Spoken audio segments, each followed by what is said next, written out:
Bonjour à tous, je suis Clémentine Valton, chirurgien dentiste. J'ai le plaisir d'être en présence du professeur Julien Leprince. Bonjour Julien, tu as une activité dédiée à l'endodontie et à la dentisterie conservatrice. Oui, tout à fait. Je suis responsable du service, chef de service à l'EC Louvain à Bruxelles. De quoi tu vas nous parler aujourd'hui? Aujourd'hui, j'aimerais démystifier les résines composites. C'est un sujet que j'ai constaté au cours des années qui est un peu rebutant pour les cliniciens. Or, c'est un sujet très important, donc j'espère aujourd'hui clarifier ce sujet avec toi. On vous laisse avec un générique et on revient juste après.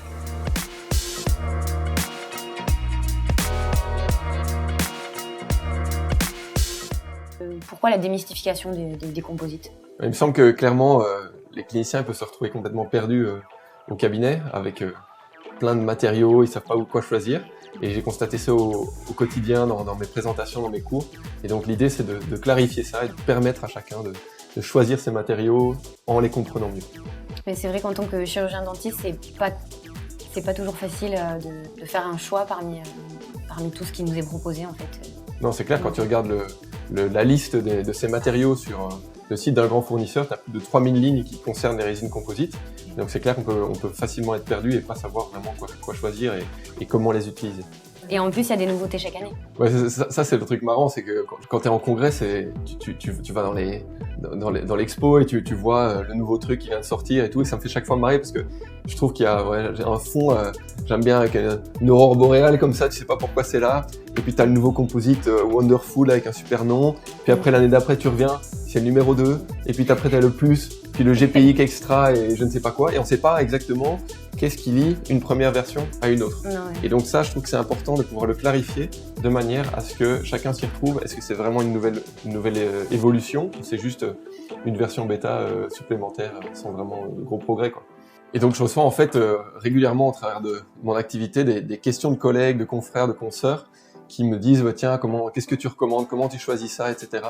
Et donc ici, l'objectif c'est, au travers d'une série d'exemples tirés donc de la pratique et de la littérature scientifique, d'essayer justement de clarifier ces éléments-là de manière à ce que chacun puisse être plus autonome dans son choix de matériaux. Je propose d'évoquer une série de questions qui peuvent venir à l'esprit des cliniciens, donc n'hésite pas à m'interrompre avec des questions que toi tu pourrais te poser, et on va enchaîner là-dessus.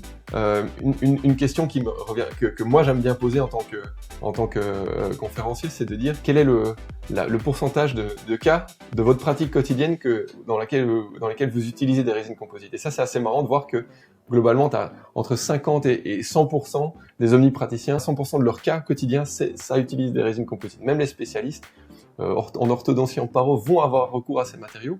Et or, quand tu leur demandes justement quel est le degré de connaissance, eh bien, on va te dire non, ça va, je pense que globalement c'est bon.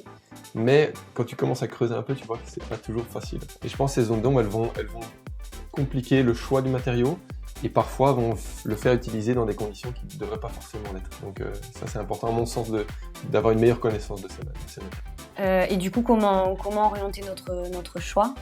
Donc, par quels critères? Ça c'est marrant quand tu poses la question. Je l'ai posé récemment dans un webinaire devant 300 praticiens. Je pose la question et j'avais fait un nuage de mots. Chacun pouvait taper, que vous pouvez voir là, les mots qui vont amener leur choix. Et en fait, clairement, le premier point, c'était l'esthétique. Oui. Là-dedans, tu avais quand même une partie résistance, mécanique un petit peu là derrière. Et puis, tu avais le côté facilité. Ça, c'est vraiment important forcément pour le clinicien, si on a envie d'avoir un truc qui est agréable. Et pour aller plus loin, du coup, est-ce que tu peux nous rappeler quels sont ces matériaux, les constituants? Ça, c'est relativement bien connu dans l'ensemble. De nouveau, assez superficiellement, on sait qu'il y a vaguement de la résine là-dedans. C'est écrit dans le nom, résine composite. Vu que c'est un composite, il y a un autre truc que la résine, c'est les charges. Et puis, on va voir qu'en fait, il y a 3 grandes composants dans une résine composite. Il y a les charges, qui constituent vraiment la partie dominante du matériau, 50 à 85% en fonction du matériau. Tu as la matrice organique, ce qu'on appelle la résine, donc c'est les monomères notamment, enfin principalement. Et puis, tu as besoin entre les deux d'un agent de couplage, qui est souvent donc un système de silane, comme on connaît bien en clinique pour conditionner par exemple les pièces en indirect. Eh bien, ce silane, cet agent de couplage, fait partie intrinsèque du matériau. Il connecte la phase organique et inorganique, il permet le lien entre les deux. C'est grâce à ça qu'on parle d'un composite. S'il n'y avait pas ce lien, ce serait 2 éléments complètement distincts. D'accord. Et du coup, c'est quoi cette matrice organique? Mais donc ça, de nouveau, il y a différentes technologies qui ont existé au cours des années. Il y a ici toute une série d'exemples que j'ai mis sur cette slide. Il y a les acrylates, c'est bien connu dans l'école. les époxys, il y a quelques matériaux dentaires qui utilisent les époxys, mais globalement, c'est essentiellement les métacrylates qui représentent l'extrême majorité de la chimie qu'on utilise dans les composites dentaires. Ok. Alors ça, c'est le truc que chaque clinicien va regarder en disant « Ah non, qu'est-ce qui va me sortir là ?»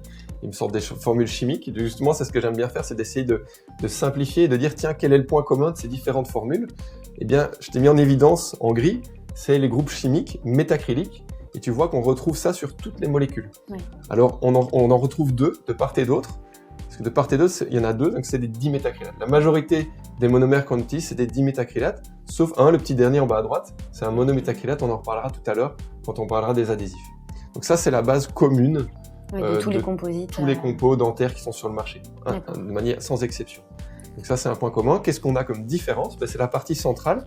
Et cette partie centrale, on va le voir tout de suite dans une vidéo, c'est ça qui va donner la spécificité de chacun de ces différents constituants.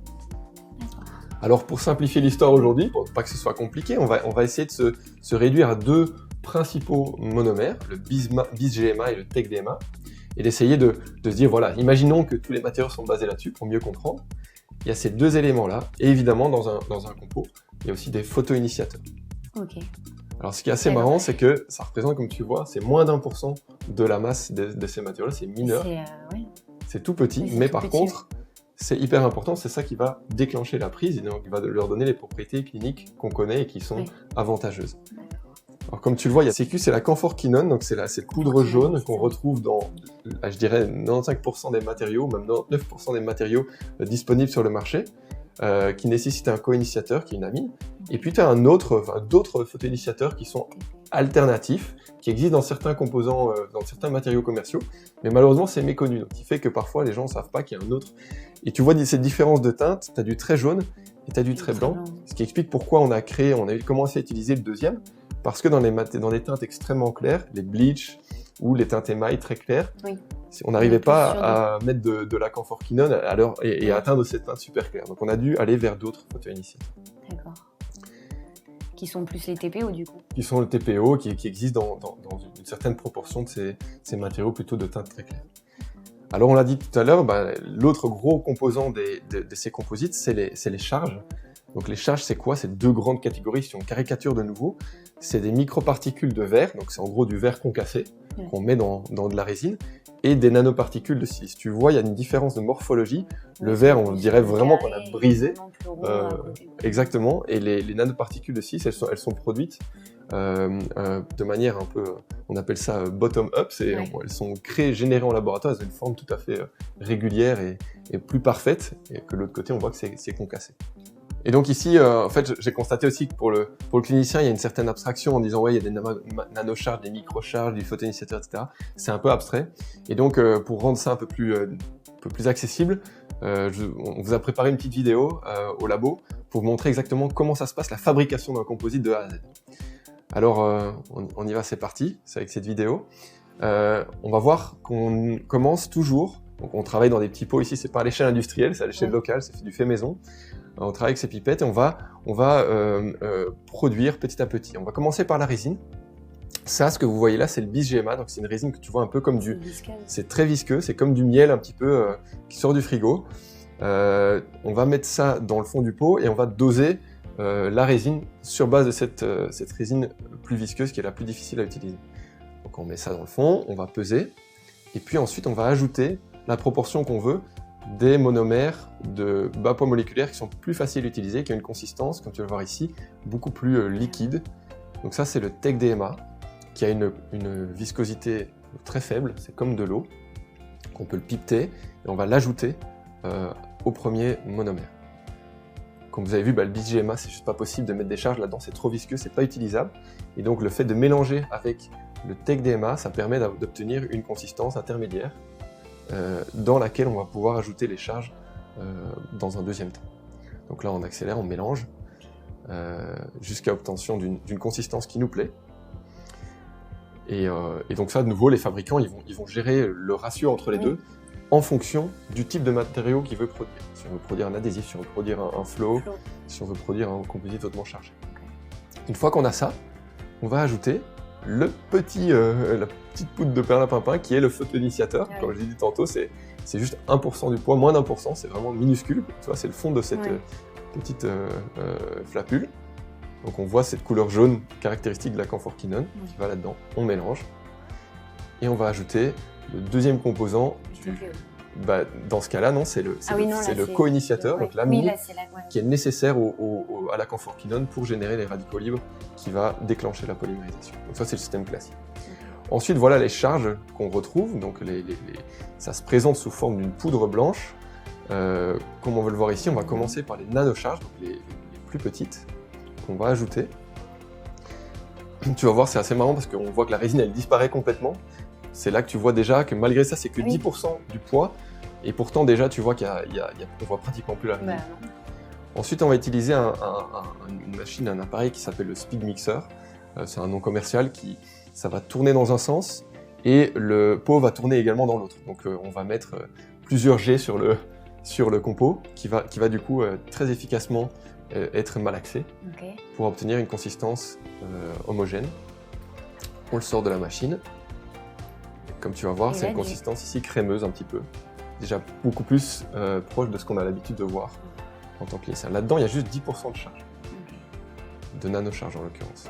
Ici, on ajoute les microcharges, donc le verre concassé, c'est également une poudre. À l'œil nu, on ne sait pas trop les distinguer. Là, de nouveau, tu vois plus du tout la résine, ça disparaît. On remélange, 3500 tours minute environ. On sort le produit. Et là, tu vas voir, ça ressemble vraiment à un compo comme on a l'habitude de les voir. Donc, c'est une pâte. Voilà, comme tu peux le voir, c'est extrêmement blanchâtre. Donc, qu'est-ce qui manque? Il manque juste les pigments et un petit peu la cuisine interne des fabricants pour que ça ait une tronche acceptable pour le clinicien. Alors, voilà, je sais pas ce que toi t'en penses. Moi, je trouve que c'est malheureux qu'on n'ait pas vraiment suffisamment ce recul sur comment ça se passe par rapport à la manière dont on l'utilise. Moi, je suis intimement convaincu et j'aime bien les citations. Donc ici, une citation d'Einstein qui dit tout ce que l'homme ignore n'existe pas pour lui. Et donc l'univers de chacun se résume à la taille de ses connaissances. Et je pense que c'est en partie donc cette ignorance-là qui va bloquer le dialogue entre les cliniciens, les chercheurs.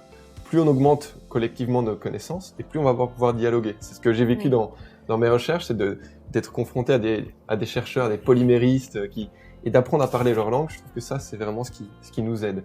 Ça permet d'éviter d'avoir des situations rocambolesques où c'est comme si, tu vois, t'as des gens qui font la file pour l'aspirine, alors que personne n'est à l'autre guichet. Donc, faut pas éviter, faut absolument pas qu'on se retrouve dans des situations comme ça. Au niveau des composites, les gens savent pas du tout ce avec quoi ils travaillent. Comment le praticien peut y voir un peu plus clair au niveau des composants et des propriétés? Bon, ça, c'est une question qu'on a traitée avec un de mes collègues justement ingénieurs dans le groupe, Luc Randolph, parce qu'on était extrêmement frustrés, lui en tant qu'ingénieur et moi en tant que clinicien, de se dire mais les propriétés qu'on nous donne et les labels qui sont derrière ces matériaux-là, ils ne nous permettent pas de lier le matériau et sa propriété. Par exemple, il y a différentes façons de classifier les matériaux. Moi, je ne suis pas un grand fan des classifications si elles ne sont pas associées à une application clinique ou à un message clair. Tu peux retrouver des distinctions qui sont sur base physique, donc la taille des charges, le type de polymérisation. Tu peux retrouver quelque chose qui est observable, les flots ou les compactables ou les hautes viscosités.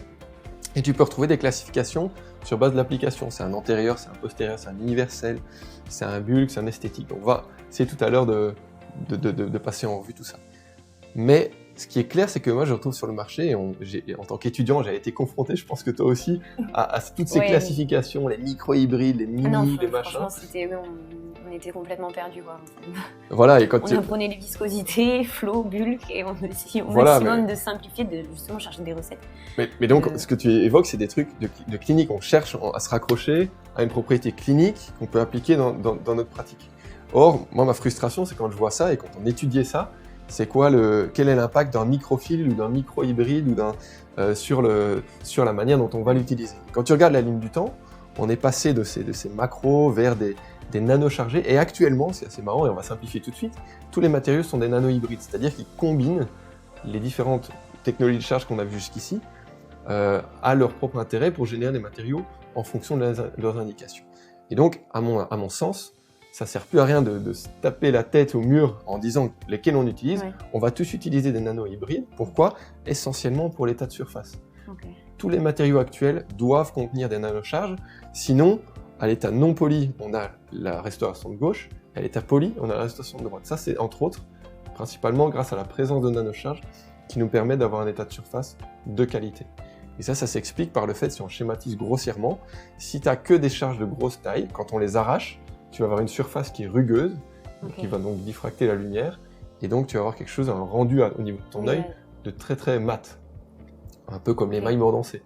Par contre, si tu as des nanocharges à la surface, si tu en arraches une petite, ça ne va pas affecter la surface, et donc ton œil va avoir encore cette image d'un composite lisse et luisant, agréable à regarder.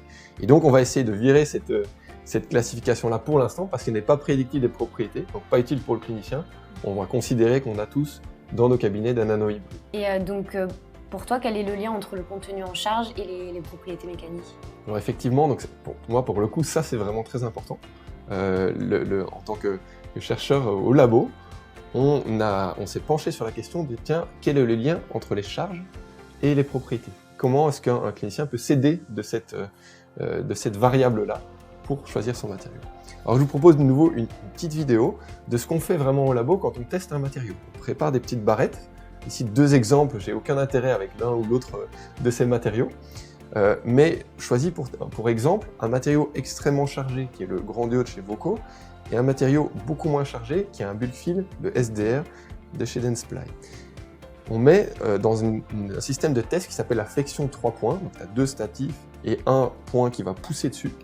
Je vais les mettre en vidéo. Et tu vas voir que petit à petit, on va deviner que le point supérieur il va pousser au milieu. Donc il simule une flexion. Comme si une dent supérieure venait pousser sur son antagoniste. On va commencer à voir la restauration de droite, entre guillemets, qui va commencer à fléchir, et celle de gauche, qui à un moment donné, on a à peine vu fléchir, et elle a pété. Et tu vois, en temps réel, c'est exactement le même timing. Tu vois le matériau de droite qui commence à se fléchir beaucoup plus. Il y a plus d'élasticité dans ce matériau avant de casser.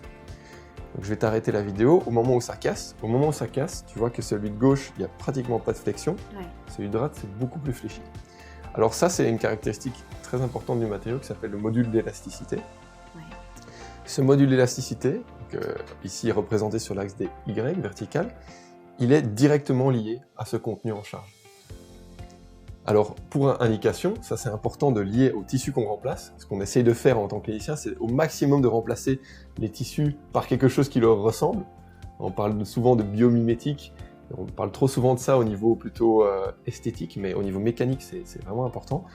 Se rapprocher le plus des tissus remplacés, l'émail et la dentine. Alors tu vois que pour info, les valeurs du module pour la dentine, c'est entre 15 et 22 gigapascal, et l'émail, c'est beaucoup plus élevé. Alors la courbe, donc normalement la résine, ça se trouve là.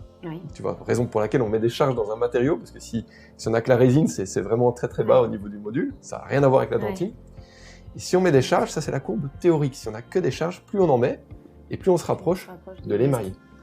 Donc d'abord on rejoint la dentine, puis on va vers l'émail. Donc en théorie, si on n'a que des charges, on va vers l'émail en termes de propriété, de déformation.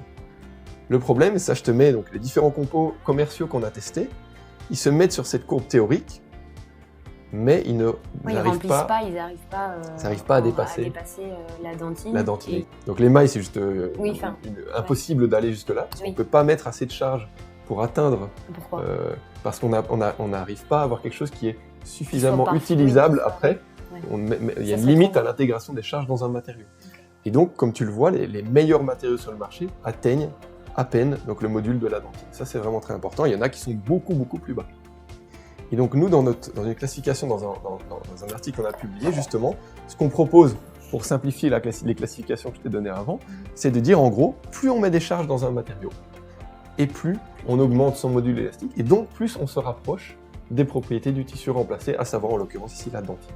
Et donc là, tu as un réel lien entre une classification, c'est-à-dire un matériau qui est moins chargé, moyennement chargé ou très chargé, entre un matériau et le substrat que tu remplaces. Et donc là, c'est intéressant et utile pour le clinicien. Donc du coup, le fabricant, il le spécifie, ça, les propriétés du composite. Ça, c'est justement un gros souci. C'est effectivement, il y a relativement peu de transparence sur les composants d'un matériau. On va voir tout à l'heure qu'il y a moyen d'aller chercher un petit peu de gratter pour aller les chercher. Mais je pense qu'il y a bien un point sur lequel j'encourage tous les cliniciens à faire un tout petit peu de recherche, à creuser et à traquer un peu leurs représentants commerciaux, c'est de dire les gars, vous pouvez me donner le contenu en charge de ce matériau, que je puisse le comparer avec les concurrents, parce que là, ça peut quand même donner une indication sur les propriétés. Ouais. Pour toi, il y a un lien entre le contenu en charge et la contraction volumique? Oui, donc ça, c'est l'autre élément qu'on nous martèle depuis longtemps, hein, depuis notre formation et tout, c'est les composites, ça se contracte, c'est un gros souci de ce matériau, et de fait, ça a été vraiment une priorité très importante des firmes, c'est-à-dire on voudrait réduire au maximum cette contraction de polymérisation. Alors, quel est le lien entre ça et les charges? Donc, il faut vraiment se dire que, tu as le graphique ici, plus tu augmentes le contenu en charge, donc en X, plus tu diminues la contraction volumétrique. Et donc j'aime bien essayer d'expliquer ça de manière festive, c'est-à-dire si tu sors ce soir et que tu vas boire un coup, et qu'on te demande quel type de glaçon tu veux dans ton verre, en gros, si on te propose un gros glaçon ou un ensemble de plein de petits glaçons, si tu veux pas te faire arnaquer, que tu veux plus de boissons dedans, eh bien, vaut mieux prendre le gros glaçon, il y a plus de place pour le liquide. Au niveau des composites, c'est l'inverse, on veut un minimum de résine, et donc on va essayer de taper un maximum de charge là-dedans pour diminuer cette contraction. En gros, en simplifiant, c'est ça. C'est l'inverse de l'apéro. Et donc ici, une autre. Donc là, je te parle de la contraction de polymérisation. Oui. Pendant qu'on polymérise, il y a un autre truc qui doit pouvoir se gérer, c'est le stress pendant la vie du composite, quand le patient mord dessus.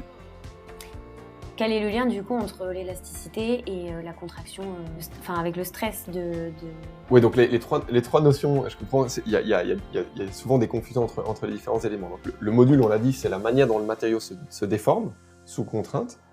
Quand il se polymérise, il y a un stress lié à cette contraction qui s'exerce sur les tissus. Et puis après, le patient il rentre chez lui et commence à mâcher sur ce matériau. Et donc il y a un stress supplémentaire, mais ultérieur, qui est au moment où le patient il mâche dessus. Et ce stress-là, il va dépendre justement de la manière dont ça se déforme. Donc du module que j'ai évoqué juste avant. Donc si maintenant on se pose la question, imaginons qu'on restaure une cavité avec des matériaux de modules différents. On prend un matériau, un module faible, 5 gigapascales, et le module élevé, on l'a dit, aux environs de la dentine, c'est 20. Il y a une équipe scandinave, danoise, qui a justement simulé ça dans une prémode. Imaginons dans un modèle informatique, tu peux simuler ça. Tu as une MOD dans une sorte de pseudo-dent comme ça, et tu mets 100 newtons dessus. Ensuite, tu te poses la question, qu'est-ce qui va se passer si j'augmente et j'utilise un matériau de 5, de 10, de 15 ou de 20 gigapascales? Et on va regarder le stress au niveau de la dentine, donc entre le matériau et la dentine, ou entre le matériau et l'émail. Et qu'est-ce qu'on constate en voyant ça? C'est que si tu augmentes le module jusqu'à atteindre celui de la dentine, tu vas diminuer le stress entre le matériau et la dentine, et tu vas diminuer le stress entre le matériau et l'émail. Donc en gros, la conclusion de ça, c'est plus tu choisis un matériau aux propriétés de déformation qui sont proches du tissu que tu remplaces, et moins tu vas avoir de stress entre ta restauration et le tissu. Donc moins de fractures. Donc moins de fractures, moins de décollement, et donc tu diminues tes probabilités d'échec clinique en choisissant plus correctement ton matériau.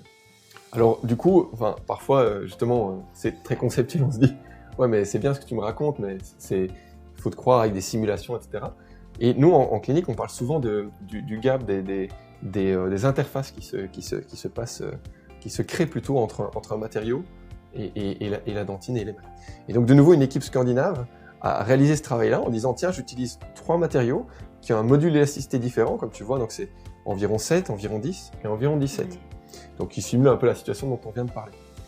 Et là, ce qu'on regarde, c'est la quantité de restauration en microscopie électronique qui n'a pas de gap, qui n'a pas d'interface, plutôt de décalage entre la restauration et la dent. Et tu vois que les deux matériaux qui ont un module plus faible, ils ont seulement une vingtaine, 20-30% de cas où il n'y a pas de gap. Tandis qu'un matériau a un module beaucoup plus élevé, on est ici à environ 70% de cas où il n'y a pas de gap. Donc ça montre que globalement, plus tu te rapproches, ça nourrit un petit peu l'argument que je disais avant, plus tu te rapproches des propriétés de la dent, et plus tu vas diminuer la probabilité qu'il y ait cet interstice qui se forme. En gros, il faut être le plus proche possible de ce qu'on remplace. Évidemment, ici, je t'ai limité à la dentine, mais comme je te l'ai dit, en restauration directe, on ne peut pas aller au-delà. Alors ça, c'est une petite blague pour les Français, parce qu'on se fout souvent de la gueule des Belges, mais Je ne sais pas si vous le savez, mais donc à un moment donné, la SNCF a fait une erreur. Donc nous, on est venu en train hier, on a failli rater notre train à cause de la SNCF. Et donc à un moment donné, ils ont commandé. C'est un bon exemple à prendre. Non, mais c'est magnifique. Attends, laisse-moi vous charrier un tout petit peu. Donc ils ont commandé des trains, mais qui étaient trop larges par rapport à la taille des quais. Donc tu vois ici, tu as environ un certain nombre de quais, donc des gares françaises qui ont dû être rabotés parce que les trains n'étaient pas assez adaptés à leur environnement. Ça dépasse de très très loin la dentisterie. Donc, blague à part, donc du coup, si on revient, en fait, je te propose d'utiliser ce schéma de pensée, la suite de la présentation.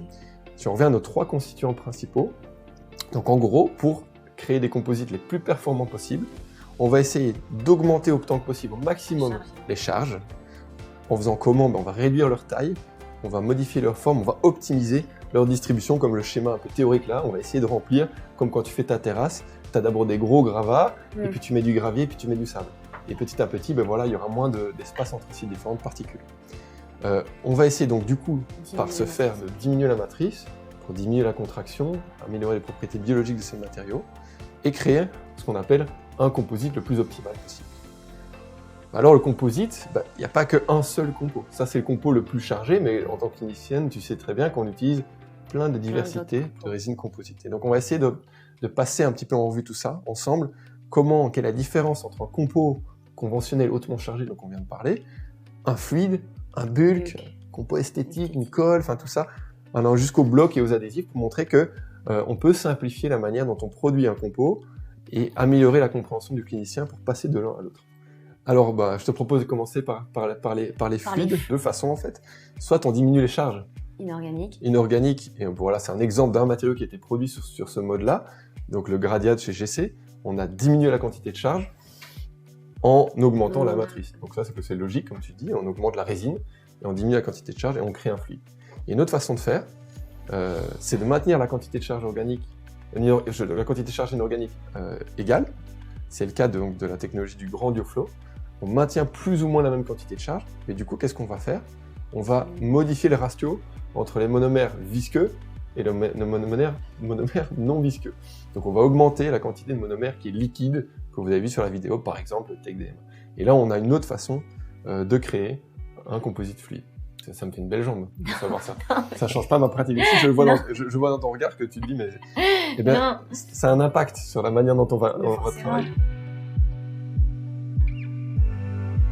On a des lampes, et je te montre ici un exemple d'une lampe qui peut être à une puissance faible et puis une puissance très élevée. Tu vois, tu as des modes standards, haute puissance, plasma emulation, tu vois, c'est des trucs qui sont un peu... Moi, ça me ferait peur en tant que patient. Tu me dis, je vais polymériser avec une plasma emulation, ça me foutrait les boules. Ouais.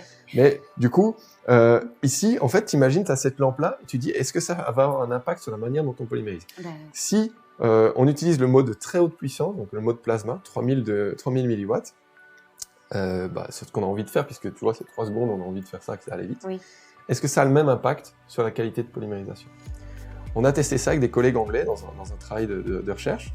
On a essayé de garder, en fait, en gros, la dose, l'énergie totale qu'on donne au matériau, qui est la même. Et on teste le mode qu'on utilisait avant, 45 secondes, super long, avec une lampe très faible intensité.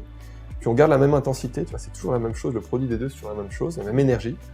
On dit, voilà, 20 secondes à 900, 1000, qui est un peu moins le gold standard actuellement.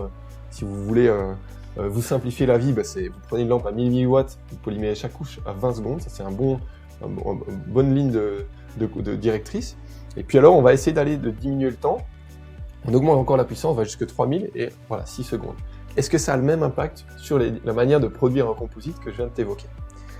Alors, c'est un truc que j'ai développé quand j'étais en train de bosser à Birmingham en Angleterre avec mes collègues.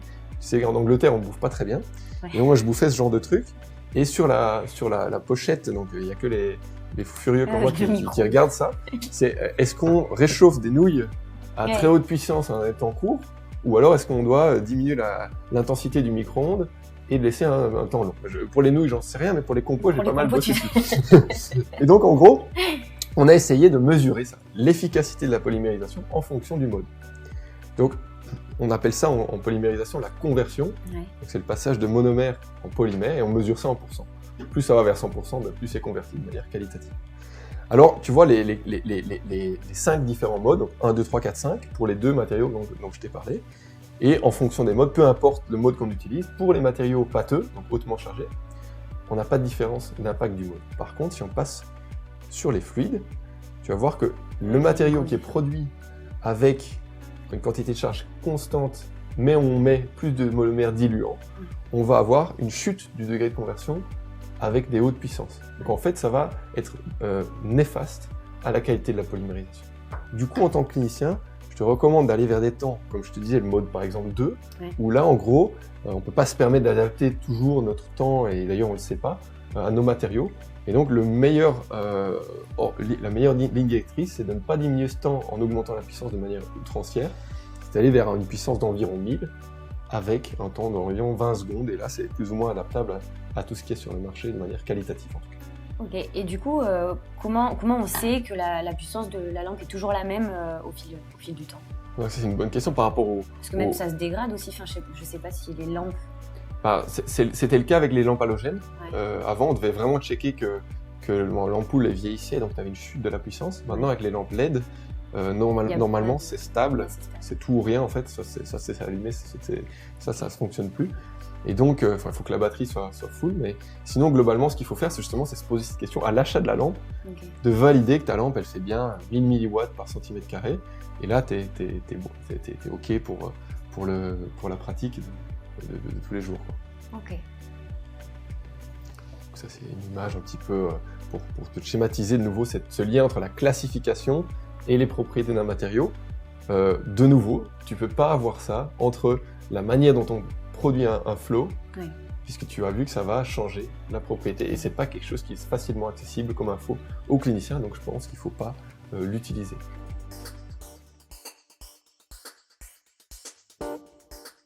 Et donc pour revenir à ta question, donc quelle est la stratégie pour allier le meilleur des deux mondes? Eh bien potentiellement, c'est d'utiliser des systèmes de préchauffage. Je ne sais pas si tu as déjà entendu parler, si tu as déjà utilisé ça. Si, composite à préchauffer. Voilà, ce sorte de chauffe-biberon ou des systèmes de préchauffage où tu peux mettre soit tes compules, tes seringues ou même directement ton pistolet. Et en fait, ceci, ça te permet donc d'avoir 2 avantages. Donc, un, augmenter la fluidité d'un matériau qui est hautement chargé. Alors, c'est pas comme ça qu'on bosse en Belgique, hein, je te rassure tout de suite, mais c'est pour donner une image globalement de ce qui se passe quand on préchauffe un matériau qui, sinon, tu dois pousser assez fort sur ton pistolet. Autre truc qui est frustrant, je sais pas si tu as déjà rencontré ça, mais quand le matériau il est froid, tu l'injectes dans ta cavité, il ressort avec ton pistolet. Si. Donc ça, c'est assez pénible. Et donc ça reste dans l'embout, alors tu dois le mettre avec ton fouloir, donc du coup ta compule, ça n'a pas trop d'avantages. Donc ici, le fait de préchauffer va permettre d'être plus collant et donc de rester dans le fond de ta cavité. Et puis pour une fois, en dentaire, tu vas joindre donc 2 avantages, un pratique et un avantage scientifique. Tu vas diminuer ta viscosité et améliorer ta polymérisation. Comme n'importe quelle réaction chimique, tu chauffes et ça va mieux. Donc en gros, ça c'est vraiment, il n'y a pas de raison de ne pas quand on fait beaucoup de compos, de s'équiper de ce genre de système. De nouveau, j'ai pas de bille dans la boîte qui produit ça, mais c'est vraiment un élément intéressant. Et donc du coup, on va réduire autant que possible l'utilisation des flots en utilisant un système de préchauffage et donc utiliser les flots quand ceci n'est vraiment pas possible dans certaines situations cliniques particulières. Et la température de préchauffage, ça a un impact ou... Alors ça a un impact parce que comme tu sais, les matériaux les plastiques, donc les résines ne sont pas très conductrices au niveau thermique. Et donc quand tu préchauffes, le temps que tu prennes ton pistolet, que tu ailles en bouche, la température elle va déjà fortement diminuer. Donc on considère que tu peux aller le système là, ça va jusqu'à 68, 70 degrés. Et en gros, quand tu arrives en bouche, ça a déjà fortement diminué, mais par contre, tu vas te retrouver au minimum à température buccale. Alors que quand tu bosses, en tout cas chez nous en Belgique, quand il fait 20-21 degrés, chez vous c'est peut-être un peu plus chaud, mais chez nous, c'est l'inverse. Quand tu vas injecter ton matériau, il va déjà augmenter à la température buccale. En fait, cette différence-là de 20 à température buccale, ça va permettre déjà, ça a été démontré, de gagner environ 10% de conversion, donc d'améliorer les propriétés de ton matériau. D'accord. Et un composite trop chauffé, par exemple, ça peut avoir un impact sur la pulpe? Alors, ça peut avoir un impact sur la pulpe et potentiellement sur le matériau en lui-même. Si tu chauffes trop, on va dégrader les monomères. C'est pour ça qu'on va jusqu'à environ 70-80 maximum. On ne va pas dépasser cette température-là pour des raisons de matériaux et pour des raisons de sécurité, évidemment. Ça a été testé que, une fois que tu arrives en bouche, quand tu as préchauffé à 68, tu es déjà seulement au niveau 40 maximum. Et donc, c'est vraiment compatible avec la survie de la pulpe. Ça, c'est safe, ça a été suffisamment testé, donc il n'y a pas de souci. Ok. On passe à la colle, ça te va? Ouais, on passe à la colle.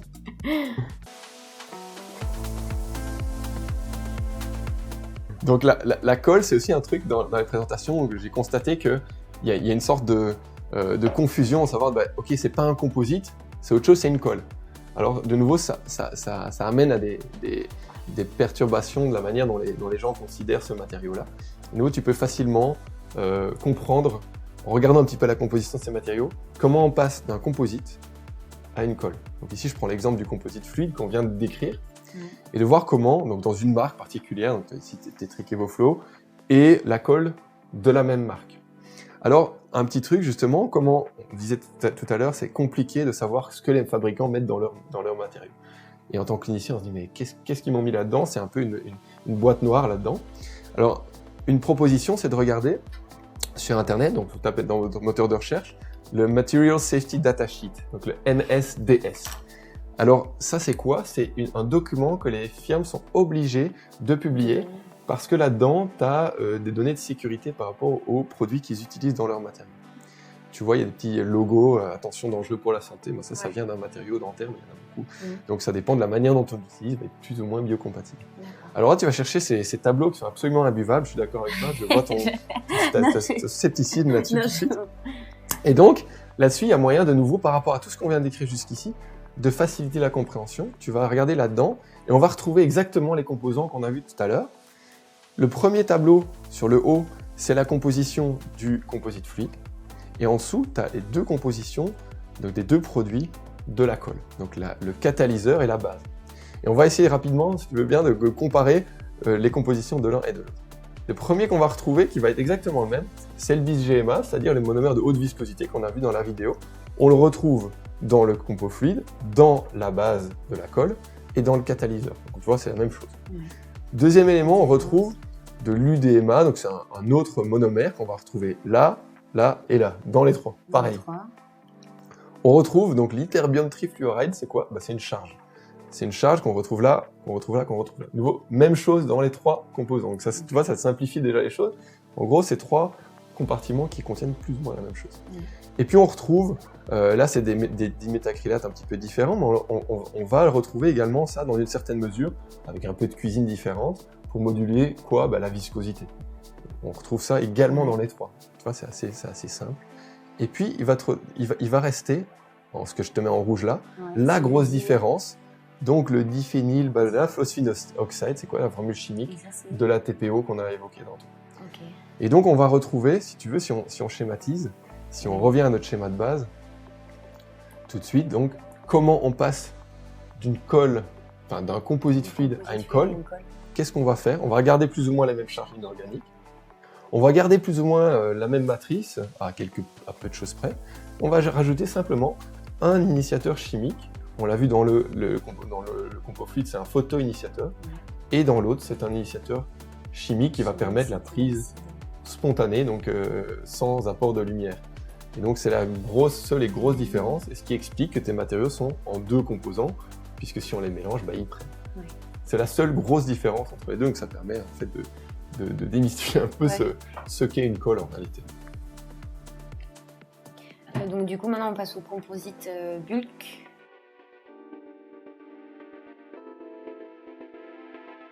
Le matériau bulk, ça a été une grosse tendance, un gros succès commercial de certaines compagnies.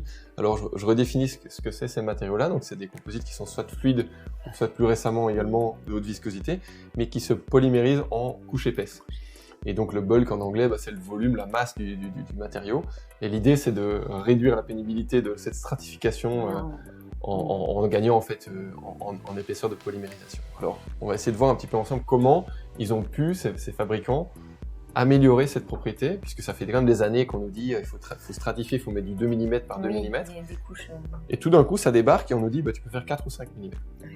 Alors comment ça se passe? Donc, quand la lumière elle interagit avec un matériau, donc en l'occurrence ici, tu vois, on a représenté des charges, ici c'est des nanocharges, la lumière elle tape la surface, elle va d'abord être en partie réfléchie, Et puis à l'intérieur, c'est les lignes oranges diffractées, donc dispersées par les particules. Le jaune, ça représente un photoinitiateur ou un pigment, donc ça tape sur un pigment ou un photoinitiateur, c'est l'absorption, donc ça va pas plus loin, ça s'arrête là. Ou alors ça se transmet, et puis ça va changer d'interface, par exemple entre le compo émail et le compo dentine, ou entre l'émail et la dentine, donc c'est la réfraction. Et en fait, en fonction de ces différents éléments-là, on va jouer là-dessus pour créer un bulk, essentiellement sur la dispersion du rayonnement et l'absorption. En gros, c'est quoi la réfraction? Comme tu sais, donc c'est la lumière, elle tape sur une interface entre l'air et le verre, comme ici, ou l'air et l'eau quand on va à la piscine, et on a une déviation du rayon lumineux, et puis qui tape une autre interface, et ça se redévie.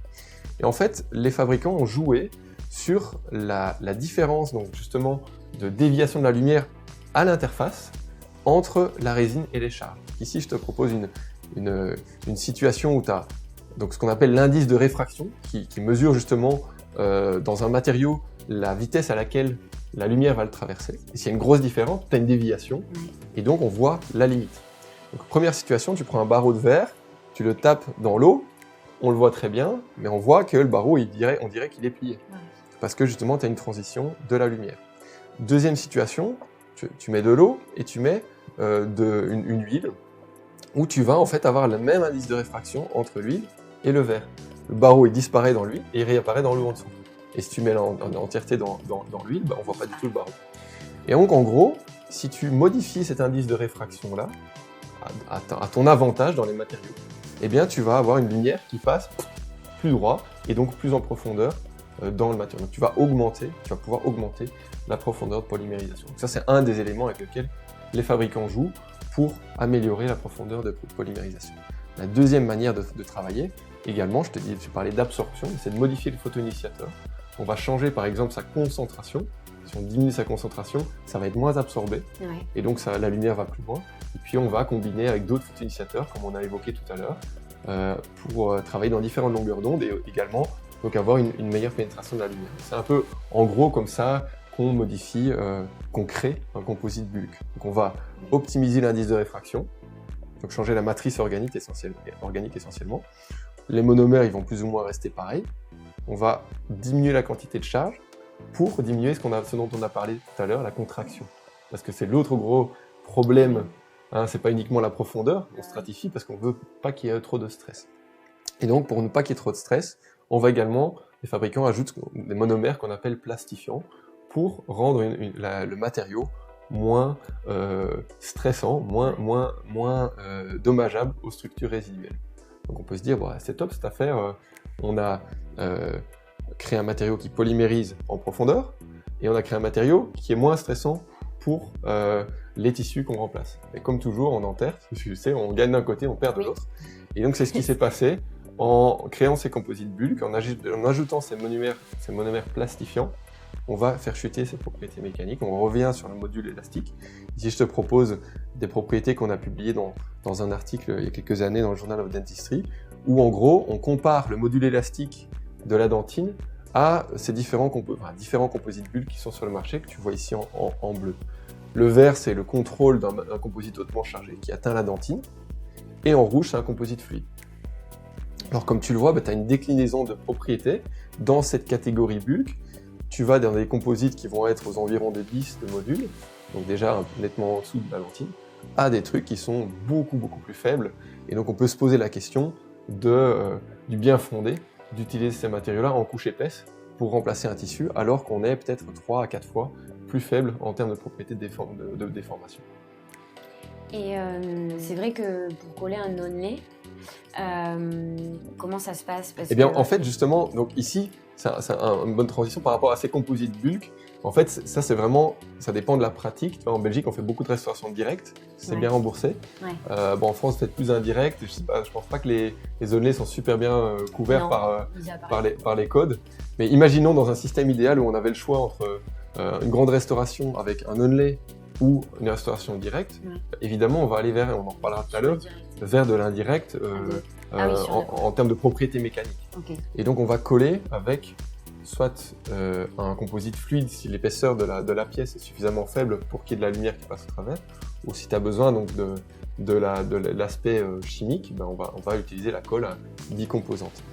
Ici, je t'ai mis en parallèle justement en orange d'autres matériaux qui sont sur le marché pour te montrer que c'est des matériaux composites universels, entre guillemets, qui sont labellés comme tels, où tu vois qu'il y en a certains qui ont des propriétés élevées, qui vont jusqu'à la dentine, d'autres un peu moins, mais que globalement, si on regarde la tendance, les composites de restauration hautement chargés, ils sont tous globalement supérieurs à la majorité des composites bulk fit. Donc on peut vraiment se poser la question, si on essaie de conclure sur les bulks, il y a un faible stress, hein, tu l'as soulevé, c'est un élément important, parce qu'il y a un faible module élastique, il y a des diluants là-dedans, donc en gros c'est des matériaux qui sont moins résistants mécaniquement.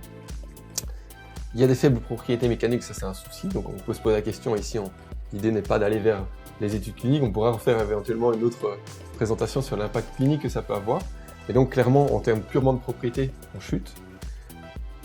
Donc potentiellement on peut limiter ça à des cavités d'accès en dos, ou des classes 1, mais du coup l'intérêt il est fortement diminué. Ce qui est intéressant, c'est de réduire les couches dans ces grosses cavités. Donc je propose, je pense que c'est plus indiqué d'aller vers de l'indirect, comme tu le signalais. Il y a également une faible dureté, donc il faut le recouvrir, et là je trouve que ça devient compliqué quand tu dois commencer à changer. L'idée de base c'est de simplifier, puis là tu dois mettre le truc, recouvrir par un autre, ça complique finalement. Donc est-ce que c'est vraiment indiqué? Je vous laisse en question ouverte par rapport à l'âge de restauration. Et deuxièmement, est-ce qu'on a beaucoup de données long terme? Et la réponse pour l'instant, c'est à ma connaissance, il y a un seul article à 6 ans, et c'est quand même vraiment léger pour une nouvelle catégorie de matériaux. C'est de recul. Donc voilà pour les composites bulk. Ça te va si on passe à l'esthétique? Allez, on passe à l'esthétique, ça me va.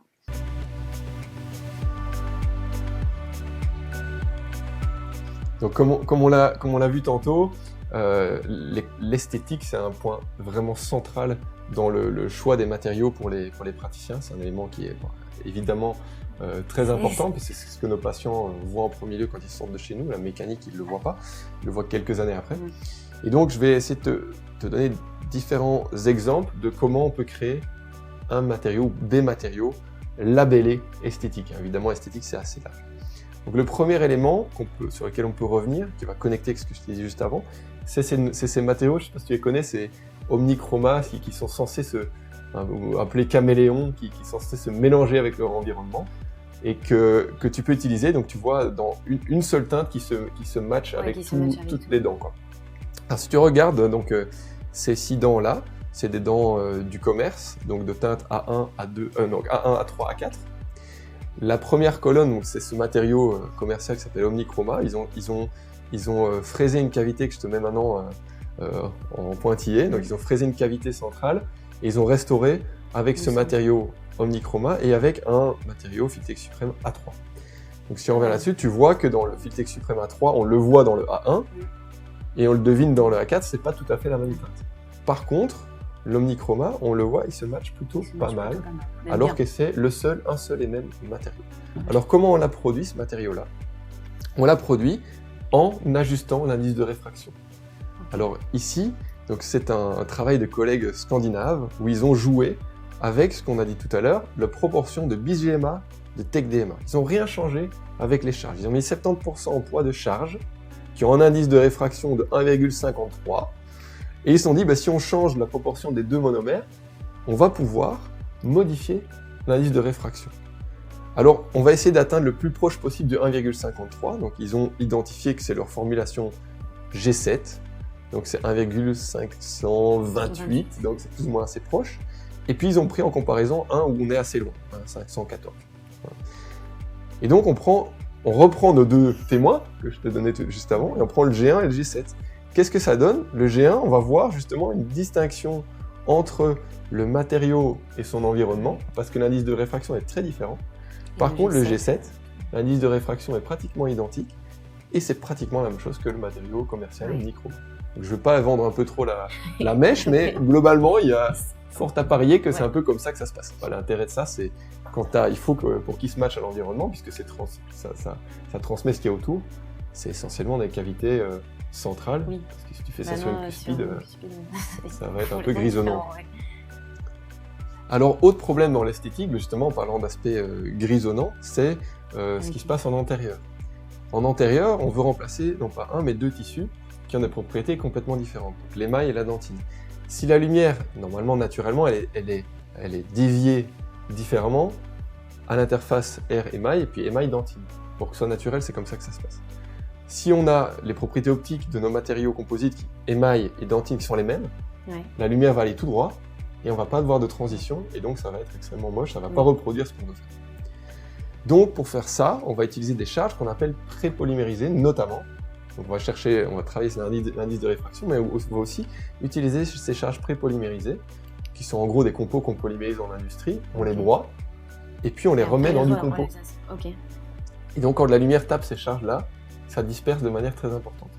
Et du coup, notre œil va plus bien voir la transition, et c'est tout l'intérêt de ces matériaux-là quand on va travailler sur des composites, sur des restaurations antérieures. Alors ici, je te propose donc un cas que Mathieu Gilly m'a fourni, justement intéressant, pour justement, je te le mets en dynamique, tu vois qu'en fonction de la luminosité, la restauration, elle est soit invisible, soit elle est très visible. Tu vois, il y a un défaut de justement cette propriété de transport de la lumière. Quand on a certaines conditions lumineuses, on voit un aspect grisâtre. Et pourquoi c'est ça? Justement parce qu'on a un problème, une insuffisance de dispersion de la lumière. Et donc la lumière traverse ce matériau et nous fait voir ce qu'il y a derrière, c'est-à-dire un fond noir. Et donc c'est extrêmement moche. Et donc du coup, quand on a un cas comme ça, on a besoin d'utiliser un matériau avec un fort pouvoir de diffraction pour pouvoir masquer ce qu'il y a derrière. Donc je te propose juste un petit cas clinique justement dans ce cas-là. Donc comme je te disais, chez nous, en Belgique, les couronnes ne sont pas très bien remboursées. Donc c'est un patient qui avait une dent traumatisée que je suis depuis des années. Il y a plein de fissures sur cette dent-là. Il y a également derrière, au niveau palatin, un gros composite. Donc, il voulait quelque chose d'un peu plus joli, on peut le comprendre. Donc j'ai taillé cette dent pratiquement comme une couronne en enlevant le compo, et tu vois, c'est assez délabrant. Mais on a notre bandeau d'émail et on a malheureusement plein de substrats différents. Et donc optiquement parlant, c'est pas joli. Donc le challenge, c'est justement d'utiliser ces propriétés optiques pour augmenter la diffraction au besoin dans des situations comme ça. Donc voilà, deux exemples pour ce qui est illustré de l'esthétique en postérieur et en antérieur. Et maintenant, du coup, on continue sur les blocs nanocéramiques. Alors donc, ça, on l'a évoqué tout à l'heure, tu m'avais parlé des restaurations indirectes. Alors donc, ce terme nanocéramique, moi, en tant que chercheur sur les matériaux, il mérite un tout petit peu parce que c'est un terme marketing. Ce terme nanocéramique, il n'est pas tout à fait approprié parce que, on va le voir, en fait, c'est juste un composite, ni plus ni moins. Et donc, de nouveau, ça va contribuer, comme les classifications qu'on a évoquées tantôt, ça va contribuer à augmenter la confusion plutôt qu'à clarifier. En endo, il y a la même chose avec les fameux ciments biocéramiques.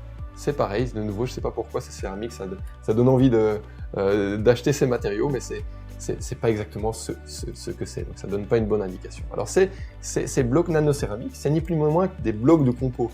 Donc ici, je te propose différents types de matériaux, des blocs composites qu'on va fraiser en 4 cam. Et quand on fait un zoom là-dessus en microscopie électronique, qu'est-ce qu'on voit? On voit la même chose que ce qu'on a évoqué jusqu'ici. On voit des charges, on voit de la résine. Ça change rien du tout.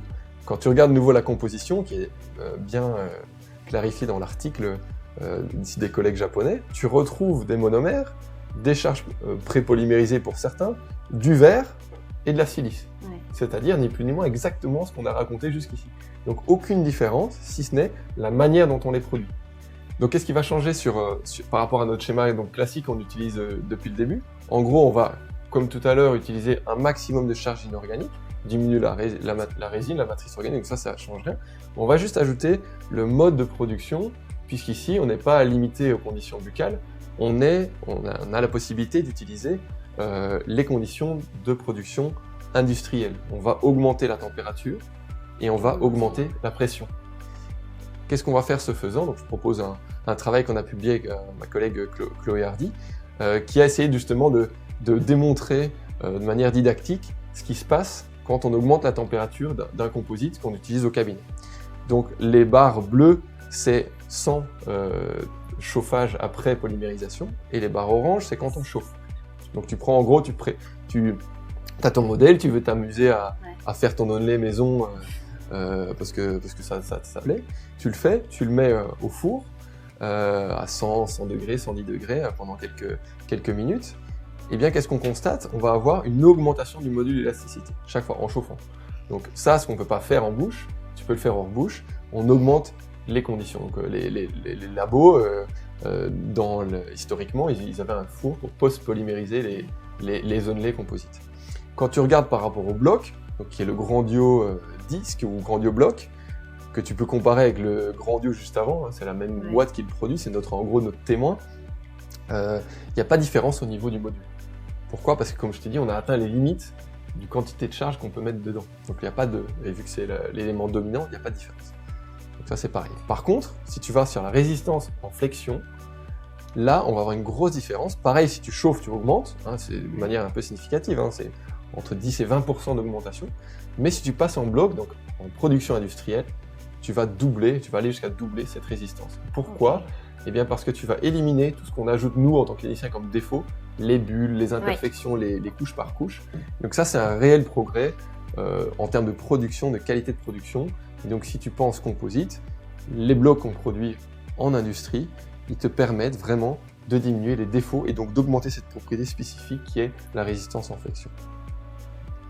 Alors, il y a d'autres propriétés qui vont également être modifiées, par exemple la dureté de surface, pareil, même histoire, tu chauffes, tu augmentes la dureté, et en bloc, tu augmentes également. Donc il y a toute une série de propriétés qui vont réellement être augmentées dans ces blocs composites, qui ne devraient pas s'appeler nanocéramiques, c'est des blocs composites qui sont polymérisés à haute température et à haute pression. Alors si on revient de nouveau à notre hiérarchie de tout à l'heure, on reprend la dentine et on ajoute cette fois-ci les blocs, par exemple le Grandio bloc ou d'autres comme le Lava Ultimate, tu vois que tu as des propriétés qui sont relativement élevées en module. Et puis tu te retrouves en bas, qu'est-ce que je t'ai mis là? C'est des composites qui étaient utilisés avant par les labos. Je suppose que ça ne te parle pas, ces marques-là, Signum, Adoro. Et en fait, ça, c'est des marques qui sont très peu connues par les cliniciens, qui sont très connues par contre par les techniciens de labo, parce que c'est des matériaux qui étaient vendus uniquement pour les techniciens. Et donc, à l'époque, ils utilisaient ces matériaux-là qui sont très agréables selon leur dire, à sculpter et à mettre en forme. Par contre, tu vois qu'ils sont mécaniquement très faibles. Et donc, en gros, ça a participé un peu à diaboliser l'utilisation des résines composites en indirect, parce que quand ça revenait, ça s'usait très vite, ça cassait selon certains praticiens. Ils disaient, moi, les onelets en compo, j'aime pas trop parce que ça vieillit pas bien. Et une des raisons, à mon sens, c'est qu'on utilisait des matériaux en fait, de restauration directe en indirect, et ces matériaux-là avaient des faibles propriétés. Donc, vraiment important, quand on envoie l'info aux techniciens, c'est pas de dire je voudrais un onelé compo, mais de se fouiller un petit peu la cervelle ou de rechercher un petit peu en disant je veux un onelé compo et j'aimerais bien que tu me le fasses en ça. Je voudrais que tu me le fraises en tel bloc, parce que c'est pas du tout la même chose. Donc un onelé compo, fraisé, ça n'a rien à voir avec le stratifié. Et donc en gros, si on essaie de résumer de nouveau cette notion de composite bloc, on améliore clairement, c'est un réel progrès en propriétés mécaniques, en tout cas pas toutes, mais certaines, comme la résistance en flexion. C'est un réel progrès au niveau biologique également, parce que tu as moins de monomères non convertis. On améliore potentiellement la stabilité, on réduit les défauts, ça c'est vraiment énorme. On diminue, on élimine toutes les bulles et les défauts surface si on polie bien, en tout cas quand ça sort de l'usineuse. Et on a les avantages évidemment associés à la technique, facilité, point de contact, occlusion, etc. que tu connais très bien. Et on passe à l'adhésif du coup. On va clôturer par effectivement l'élément qui, normalement, dans une présentation sur les compos, on dit justement simplement, et donc, évidemment, ça se colle avec un adhésif. Et on a souvent tendance, à mon sens, à trop dichotomiser en disant il y a l'adhésif et il y a le compo. Et si j'aimerais vous montrer rapidement que, en fait, l'adhésif n'est ni plus ni moins qu'une variation de ce qu'on appelle un composite.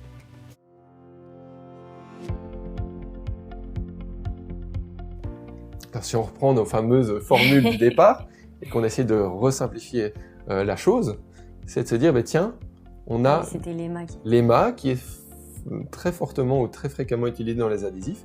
Et là, on peut voir une grosse différence entre ce que tu vois dans les autres et ce que tu vois dans l'EMA, c'est qu'il n'y a pas deux groupes métacryliques. Il n'y en a qu'un seul. Et ce qui est important, c'est ce qu'il y a de l'autre côté. C'est un OH. Donc vaguement, ce qu'on se souvient de notre chimie organique, notre base de chimie, c'est que le OH, il est hydrophile. Et donc, tu vas te retrouver avec une molécule qui est compatible d'une part d'un côté avec des matériaux hydrophobes et de l'autre côté avec l'eau qui est présente intrinsèquement dans la dentine. Donc les grosses différences qu'on va retrouver à ce niveau-là, c'est qu'on va avoir une molécule amphiphiles qui va pouvoir interagir d'un côté avec le compo et de l'autre côté avec les tissus hydratés. Donc ça, on va retrouver ça de manière importante dans les primers. Deuxième grande différence, dans les adhésifs modernes, on va retrouver d'autres molécules, je te donne 3 exemples ici, qui présentent également les mêmes caractéristiques, qui présentent des groupes diméthacrylate ou monométhacrylate, mais on retrouve de l'autre côté, donc qui vont interagir avec le compo, logique, et on va retrouver de l'autre côté des groupes phosphates. Et ces phosphates-là vont donner une composante acide à ces monomères-là, et on va les retrouver où? Dans les primers des adhésifs automordançants. Pourquoi? Parce qu'ils vont pouvoir aller se fixer, donc ils vont mordancer la lentille et se fixer au calcium qui est au niveau de l'hydroxyapatite. Donc tu vas ajouter une composante chimique au lien qui se fait. Nous, on a tendance à parler souvent du lien micromécanique avec sa formation de tag dans les tubuli, mais ça, c'est vraiment le lien chimique entre le phosphate et le calcium. Alors, je te propose aussi donc de connecter avec ce que je t'ai montré tout à l'heure. Donc, si tu prends les 2 grands mammouths des adhésifs sur le marché, les 2 grands matériaux qui sont les gold standards, c'est l'OptiBond FL et le Clearfill S-Bond. Et si tu prends de nouveau les MSDS, pour faire l'exercice un peu nouveau qu'on a fait tout à l'heure, tu prends leur composition, on retrouve là-dedans, dans le bonding du verre, donc des charges.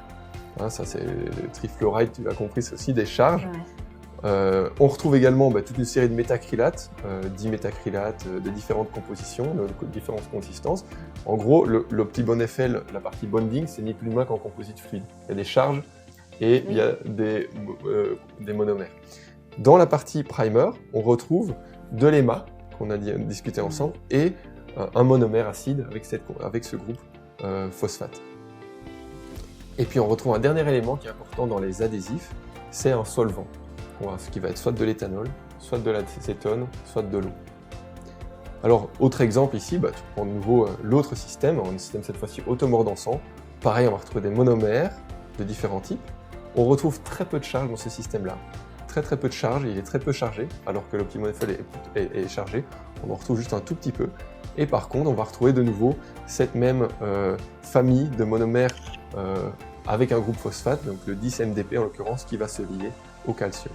Donc c'est vraiment la différence principale. Dans les automordançants, on va retrouver de l'eau parce que c'est nécessaire pour la dissociation de ces monomères acides. D'accord. Et qu'en est-il pour les adhésifs universels?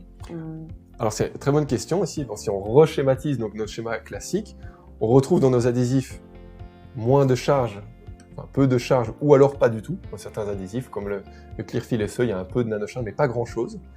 On retrouve, comme je te disais, en spécificité des monomères amphiphiles avec cette compatibilité avec l'eau, et on retrouve des monomères acides.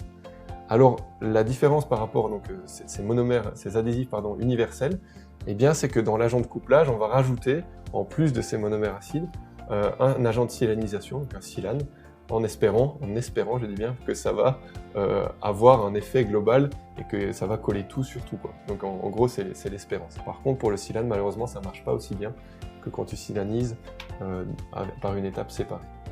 Donc l'adhésif universel, c'est tout ça, plus du silane dans la composition. Alors comme je te disais, voilà, en fonction du système, tu as un solvant qui est soit l'acétone, l'éthanol ou l'eau. Est-ce qu'on a des études cliniques sur l'impact des systèmes adhésifs? L'impact des systèmes adhésifs, il y a des études cliniques qui arrivent annuellement, qui sont disponibles. Par contre, les études cliniques, comme tu le sais, c'est probablement la minorité de ce qui existe. C'est beaucoup plus facile de faire de l'in vitro que de faire des études cliniques à long terme. Un autre élément qui est problématique à mon sens, c'est que on manque de recul. Parfois, tu as des études à 1 an ou à 2 ans, mais les patients, en fait, ce qui les intéresse, c'est du 10 ans, du 20 ans. Et on voit qu'il y a notamment un travail, on pourra en faire une conf là-dessus si ça vous intéresse, c'est que tu vois que il faut vraiment 10 ans pour voir parfois justement ces grosses différences entre les adhésifs qui existent. Mais de fait, clairement, il faut des études cliniques bien designées pour qu'on puisse justement se positionner en tant que clinicien sur les performances de l'un de l'autre. C'est pour ça que nous, à l'UNIF, on a tendance à essayer de travailler avec les matériaux qui sont vraiment validés, avec des études cliniques à long terme, avant de se décider de changer, d'aller sur la nouveauté qui vient de sortir. Donc voilà, on a fait un peu le tour d'horizon de ce qu'est un composite de manière un peu plus globale. J'espère avoir contribué à clarifier ces différents éléments. Si on essaye d'essayer de conclure, ce que j'aimerais bien qu'on retienne de tout ça, c'est que en réalité le compo, c'est pas un seul matériau, c'est une déclinaison qui va de l'adhésif jusqu'au composite 4CAM en bloc. Et donc, à mon sens, comprendre de comment on passe d'un matériau à l'autre, ça permet de mieux comprendre les indications d'un matériau, ça permet de mieux comprendre leurs conditions d'utilisation et surtout, et ça me semble très important, d'être plus critique par rapport aux nouveaux matériaux dont on parlait en tout début de présentation, qui arrivent annuellement sur le marché, et mieux comprendre comment on passe de l'un à l'autre. Tu peux dire, ah oui, il rentre dans cette catégorie, est-ce que c'est une vraie nouveauté ou est-ce que c'est juste un truc commercial supplémentaire et donc du coup je vais changer ou je vais pas changer mon choix de matériel. Et au sein de votre université, du coup, quel matériau vous utilisez le plus souvent? Et donc nous, c'est une question bien sûr délicate parce que comme je l'ai mis en début de présentation, moi j'ai pas de conflit d'intérêt, j'ai pas de lien avec les firmes et donc j'essaye toujours d'avoir la même ligne de conduite, c'est-à-dire d'utiliser les matériaux qui arrivent au premier dans les classements scientifiques. Et donc notre optique, c'est au niveau des restaurations directes, comme j'ai dit tout à l'heure, c'est de prendre les matériaux qui se rapprochent le plus des propriétés du tissu remplacé, en l'occurrence la dentine. Donc on utilise les matériaux, on utilisait le Clearfield Majesty postérieur. Alors, les deux qui atteignent le module élastique de la dentine, c'est Clearfield Majesty postérieur de Curare et le Grandioso de chez Voco, et que vous pourrez retrouver dans la présentation sur un de mes graphiques. Et donc on travaillait avec le premier au départ, et puis la majorité des cliniciens de notre faculté a trouvé que l'utilisation pratique du Grandioso était plus agréable, et donc on est allé vers ça. Donc même qualité entre guillemets intrinsèque, et puis un avantage pratique, donc on est passé là-dessus. Au niveau du composite fluide, comme je te disais tantôt, on essaie d'utiliser un minimum de composite fluide, et lorsqu'on l'utilise, on utilise un composite le plus hautement chargé possible, donc on utilise le Grandioflow pour ça, Grandioso Flow. Mais on essaie de limiter ça au maximum, donc on préchauffe notre composite hautement chargé. Dans les indications, on en a besoin, c'est celui-là, pour son contenu en charge, ses propriétés mécaniques qui sont dans le meilleur classement dans les flows.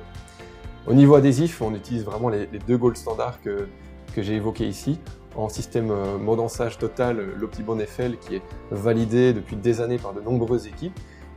Et on utilise, je dirais de manière routinière, le Clearfield SE-Bond, parce que d'un point de vue didactique, c'est plus facile à expliquer comment on utilise, parce qu'on mordance sélectivement les mailles, on ne touche pas à la dentine, pas de problème de séchage et compagnie, et donc on applique ceci sur la dentine.